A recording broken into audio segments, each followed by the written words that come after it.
राधे राधे। सभी हरिभक्तों और वैष्णव जनों के चरणों में मेरा प्रणाम। आइए मीरा चरित्र की आगे की घटनाओं को हम सब श्रवण करते हैं।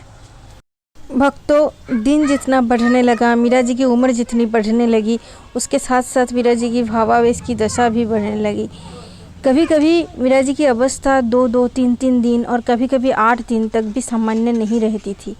वे कभी श्याम सुंदर के मिलन के हर्ष और कभी विरह के आवेश में जगत और देह की सूत को भूली रहती। कभी वे खिलखिलाकर हंसती और कभी मान करके बैठी रहती। और मीरा जी विरह में कभी इतनी रोती कि उनके आंखें सूज जाती। और यदि ऐसे दिनों में भोजराज को चित्तौड़ से कहीं बाहर जाने का आदेश मिलता तो जैसे कोई उनसे उनकी प्राण को छीनने की बात कही है, ऐसा उनको लगता। वे ना तो उस बात को टालते और ना कुछ कहते, किंतु मन में सोचते कि कौन जाने वापस आकर किस अवस्था में मीरा जी को पाऊंगा। अगर युद्ध में जाने की आज्ञा होती तो वे फूले ना समाते। किसी और का नाम लेने पर भी भोजराज जी स्वयं जाने का आग्रह करते। भोजराज के पिता महाराणा सांगा उनके इस उत्साह को देखकर बहुत ही चिंतित हो उठते। वो सोचते कि पता नहीं भोजराज इतना उतावले क्यों हो रहा है युद्ध में जाने के लिए, मानो नया नया जमाए ससुराल जाने को उमंग रहा हो।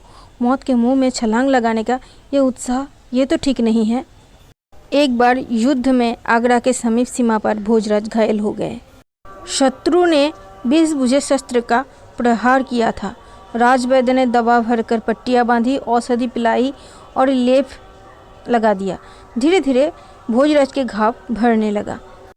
एक शीत के रात्रि को भोजराज और मीरा जी अपने अपने पलंग पर पौड़े हुए थे।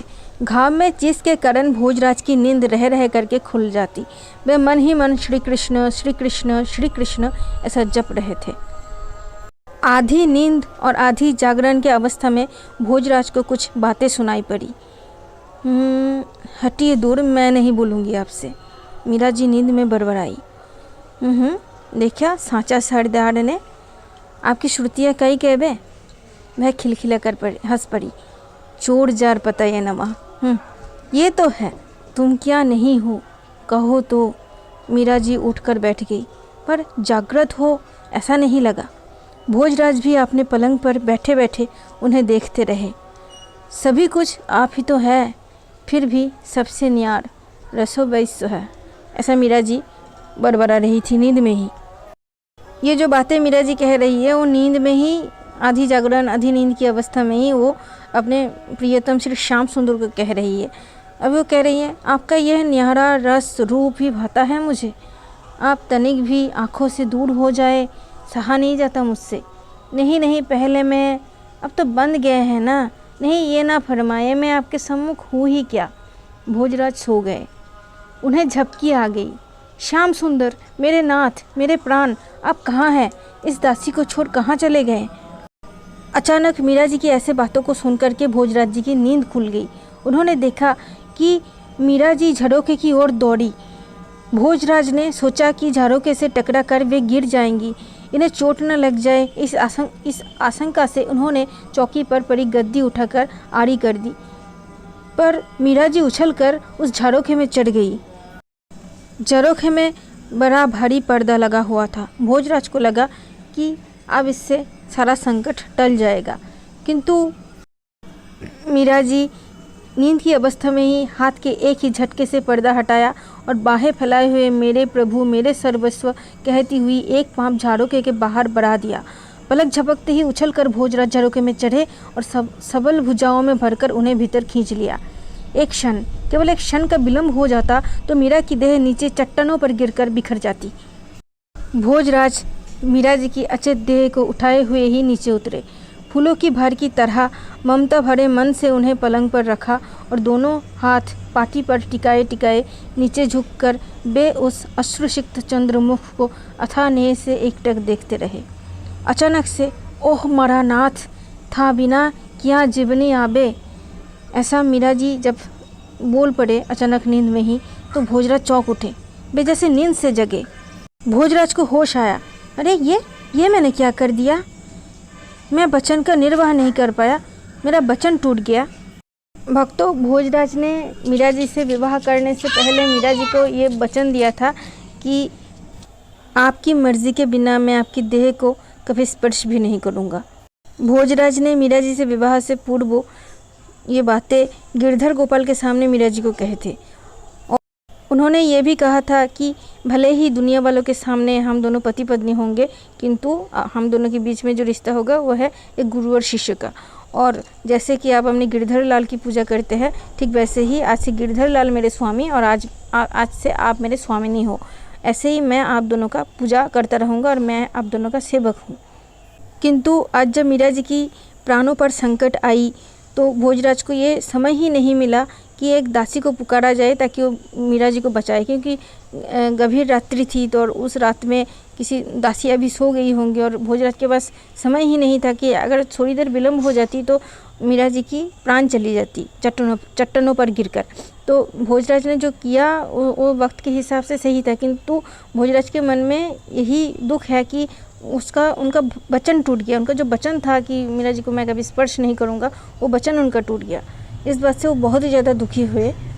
भक्तों, आगे चल कर के भोजराज को भगवान श्री कृष्ण के साक्षात दर्शन भी होते हैं, और ऐसा इसलिए क्योंकि मीरा जी को भोजराज ने गुरु माना और मीरा जी जैसे भक्त का सानिध्य पाना ये करोड़ों लोगों में से किसी एक को मिलता है।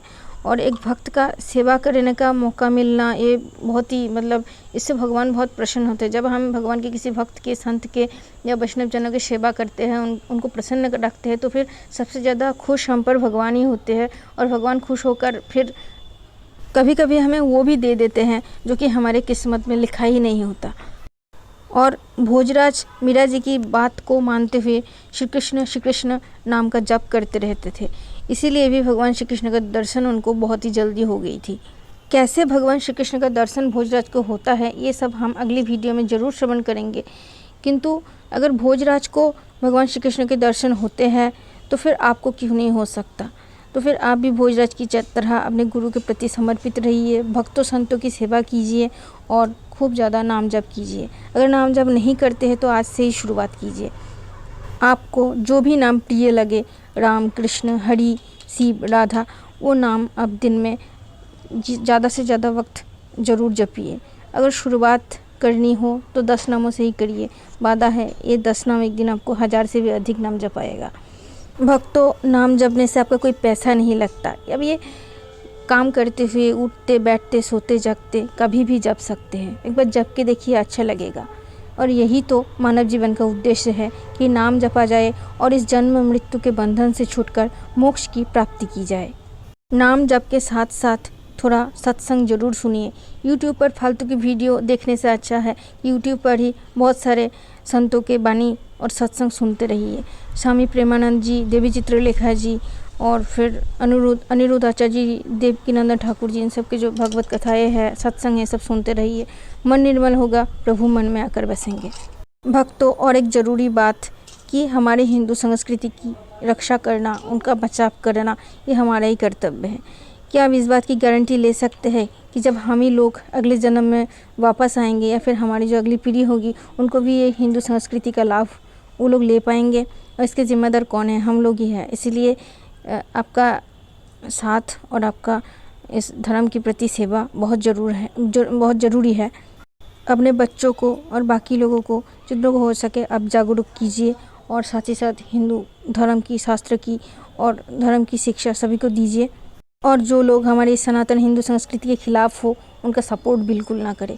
आपका एक गलत वोट भी हमारी हिंदू संस्कृति को खतरे में डाल सकते हैं। इशारा काफ़ी है, आप समझ गए होंगे और आशा है कि आप स्वस्थ रहेंगे। तो आज के लिए बस इतना ही। राधे राधे।